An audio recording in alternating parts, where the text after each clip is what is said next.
Hello friends, welcome back to NST kitchen assistant. இன்றைக்கி நம்ம என்ன ரெசிபி பார்க்க போகிறோன்னா ஸ்பைசி பன்னீர் கிரேவி. அது எப்படி பண்ணலான்னு பார்க்கலாமா? வாங்க.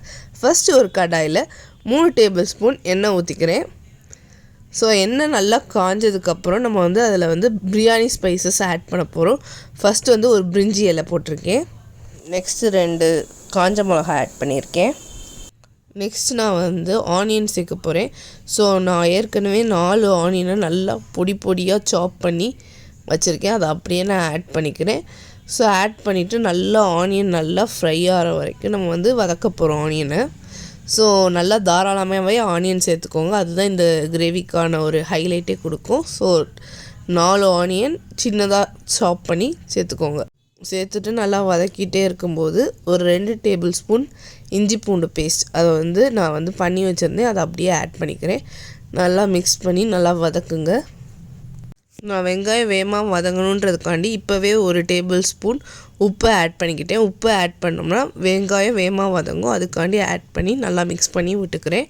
ஸோ அடுத்து இங்கிட்ட ஒரு மிக்ஸி ஜாரில் 3 தக்காளி அதை ஜூஸ் பண்ணி நான் எடுத்துக்கிறேன். ஸோ நம்ம இப்போ அரைச்ச டொமேட்டோ பியூரியை ஏற்கனவே நம்ம பண்ணி வச்சுருந்த ஆனியன் கூட சேர்ந்து நல்லா வதக்க போகிறோம். ஸோ டொமேட்டோட ரா ஸ்மெல் கொஞ்சம் போகும்ல, அந்த சமயம் நம்ம என்ன ஆட் பண்ண போகிறோன்னா மஞ்சள்தூள், மிளகாத்தூள், கரம் மசாலா, அப்புறம் கொரியாண்டர் தூள், அதாவது மல்லித்தூள், இதெல்லாத்தையுமே நம்ம ஆட் பண்ணிக்க போகிறோம். ஸோ ஆட் பண்ணிட்டு நல்லா மிக்ஸ் பண்ணி கிண்டி விட்டுறோம். ஸோ மசாலாவும் இந்த வெங்காயம் தக்காளி கூட நல்லா மர்ஜ் ஆகி நல்லா கலந்து வரணும். ஸோ அதுக்காண்டி நான் கொஞ்சோண்டு தண்ணி ஆட் பண்ணி ஸ்லோ ஃப்ளேமில் மூடி போட்டு வேக வைக்க போகிறேன். ஸோ இந்த கேப்பில் நான் ஒரு மிக்சர் ரெடி பண்ண போகிறேன் இதில் ஆட் பண்ணுறதுக்கு. ஸோ அது எப்படி பண்ணலான்னு பார்க்கலாம் வாங்க. ஸோ அந்த ஸ்பெஷல் பவுடர் பண்ணுறதுக்கு நான் 1 டேபிள் ஸ்பூன் பெருஞ்சீரகம், 1 டேபிள் ஸ்பூன் ஜீரகம், 1 டேபிள் ஸ்பூன் பெப்பர், இதெல்லாத்தையும் நல்லா ஃபைன் பவுடராக அரைச்சி எடுத்துக்கிட்டேன். ஸோ அரைச்ச அந்த பவுடரை நம்ம மிக்சரில் ஆட் பண்ணிக்கிறேன். நெக்ஸ்ட் நான் 1 கப் கேர்டை நல்லா பீட் பண்ணி வச்சுருக்கேன். ஸோ அந்த கேர்டை நான் இந்த மிக்சர் கூட ஆட் பண்ணிக்கிறேன். ஸோ இது எதுக்காண்டி நம்ம ஆட் பண்ணுறோம்னா நம்ம ஃப்ளேவர்ஸை பேலன்ஸ் பண்ணுறதுக்காண்டி கேர்டை ஆட் பண்ணிக்கிறோம்.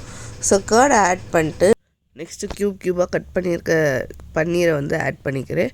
பன்னீரை ஆட் பண்ணிட்டு நல்லா கிரேவியோட எல்லா பன்னீர் பீசஸும் கோட்டாராப்பில் நல்லா கிண்டி விட்டுட்டு 2 மினிட்ஸ் சிம்மில் வச்சு இறக்கணும்னா நம்மளோட எம்மியான ஸ்பைசி பன்னீர் கிரேவி ரெடி ஆகிடும். ஸோ சப்பாத்தியோட டேஸ்ட் பண்ணி பாருங்கள், அல்டிமேட்டாக இருக்கும். ஸோ ட்ரை பண்ணிட்டு எப்படி இருக்குன்றத கமெண்ட்ஸில் சொல்லுங்கள். இந்த வீக் நம்ம ஸ்பைசி பன்னீர் கிரேவி பார்த்தோம். ஸோ நெக்ஸ்ட் வீக் என்ன பார்க்க போகிறோன்னு யோசிச்சுட்டே இருங்க. Until then, we are signing off from NSD Kitchen. Do like, share and subscribe.